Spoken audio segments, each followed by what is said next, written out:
we starting? Hold on.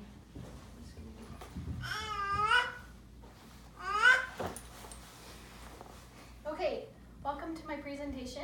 My name is Shyanna Toscano, and I will be giving a presentation on communication and personal relationships. The class I'm taking is Communications 203, Understanding Communications by Professor Dugan. A quote I'd like to start off with is, if you were going to die soon and had only one phone call you could make, who would you call and what would you say, and why are you waiting? And that's by Stephen Levine. So I'd like that kind of to marinate as we're going through this. The references I'll be using is the book Communication in Mosaics, An Introduction to the Field of Communication by Julia T. Wood, and it's from Chapter 10, Communication and Personal Relationships. I'd like to get started off with personal versus social relationships. So there's two kinds of different relationships.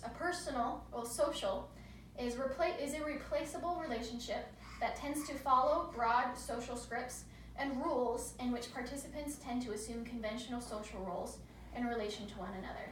So because these people act according to their roles within an organization, each person can easily be replaced and are less important than the roles they fulfill.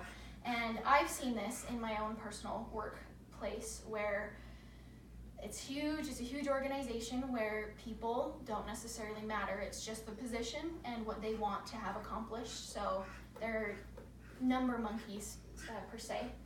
And they just want the mission accomplished. Simple as that.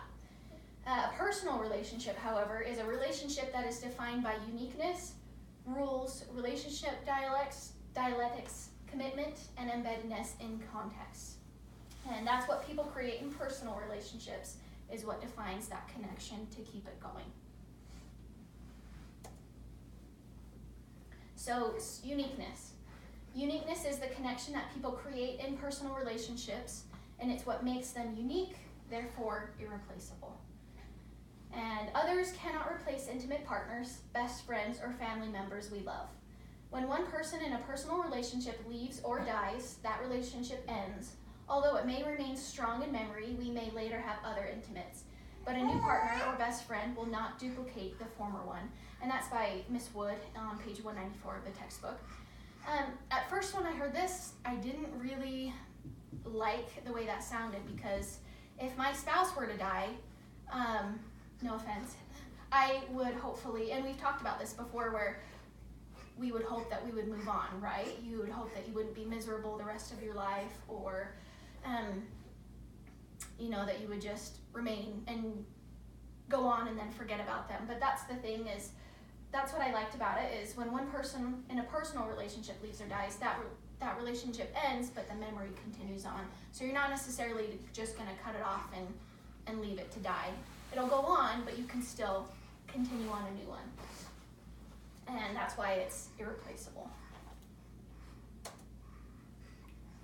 The next is a voluntary commitment. So commitment is the decision to remain with a relationship, and the hallmark of commitment is the intention to share the future with that person within the relationship. When we care about another person, we invest time, money, passion, energy, thought, feelings of interaction, and in doing this, we invest ourselves in each other and in that relationship. Oh, and it looks like it's cut off, but this over here says passion, and this one says investment. So passion is an intense feeling based on the rewards of involvement with another person. It doesn't just have to mean like being physically involved. Passion is more than that. And then investment is what we put into a relationship that we could not get back if the relationship were to end. And that's what causes us to commit, is the passion and the investment. And I completely agree with that. Investment, when we invest our time and our energy and give ourselves fully of our relationship, those personal relationships, that's what helps create them and make them stronger and honestly better. I found that when I don't hold back on my true self, I'm still working on it, I can give more of that emotional investment, which then helps it carry forward, and the same with everybody else. Relationship rules. Do you want to check that, Brenna?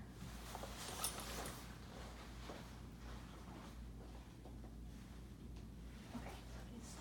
Sorry, we had a pause in the video. Relationship rules. All relationships have rules that guide how partners communicate and interpret each other's communication. Typically, relationship rules are unspoken understandings in between partners. I don't necessarily agree that they are unspoken understandings. That leads to arguments over mind reading and misunderstandings, and this is something that I have had an issue with in the past, which is why I am passionate about this relationship rules aspect of it. With Harry and I have just automatically assumed that he should read my mind. And I know that that's a typical, I think some people would say that's a typical woman thing, is they just expect their partners to read their minds and they should just know. But those unspoken understandings don't help us. Those are things that we need to communicate. So we might have a typical, we will have two relationship rules that guide our communication. That's constitutive rules and regulative rules.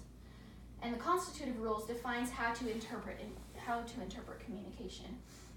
And that means defining what kinds of communication symbolize love and commitment to you. And then a regulative rule governs interaction by specifying when and with whom to engage in various kinds of communication. So that means not interrupting.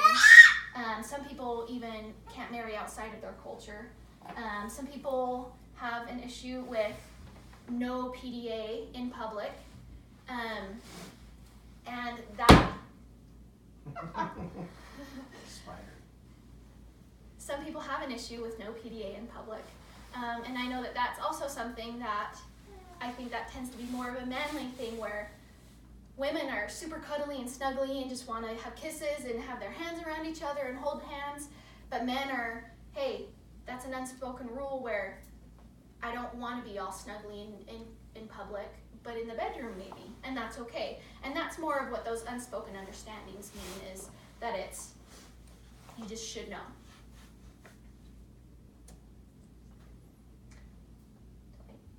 Okay, affected by context. Many social contexts of our lives directly affect what we want in a relationship within a spouse or friendship and the way that we communicate within them. So a social circle would be affected by this context. In clubs, religious groups, socializing. So if you marry outside of your culture, some places that's a big no-no. Or within that, outside of that religious group. Sometimes clubs help us. If you get into a club, like a religious club, a Bible study, or you go to clubs where you party, that would help you meet somebody. A family of origin can also influence marriage, so just like a religion. Relationships dialectics. It's funny because when I first saw this, I thought it said relationship dialects, and I wrote a whole paper on it, and then I realized what I wrote my paper on after actually did tie in the long run, and I was worried about it. But this is funny because dialectics means opposing and continuous tensions that are normal in all close relationships. So a dialectic is the art of investigating or discussing the truth of opinions. There is a way to deal with dialectic tension and misunderstandings, and that's neutralization, or what we know as compromise. There are three types: autonomy and connection, the desire to be close yet separate, wanting to be linked to someone yet desperately wanting individuality. Novelty or predictability shows tension between the need for familiarity and the want for novelty. Routine gets boring, so spontaneity helps keep things alive in this relationship. Openness, closedness. The need for openness during tension, but the desire for privacy. I would say that I personally am more of an autonomy connection. I have a little bit of all three, but I think I familiarize more with the first. And I strongly feel like these also connect with love languages, these dialectics, because you have different love languages and then different ways.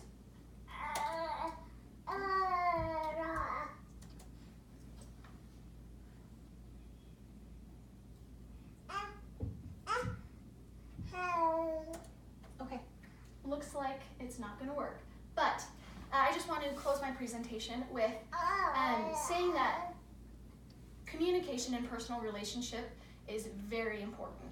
It's something that I've learned that there's no exception. You have to communicate, whether that be in a marriage, in boyfriend-girlfriend type status,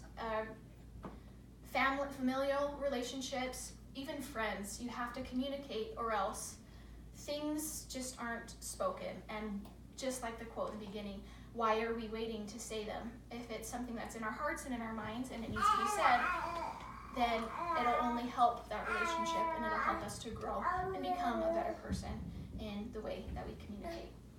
And that's it.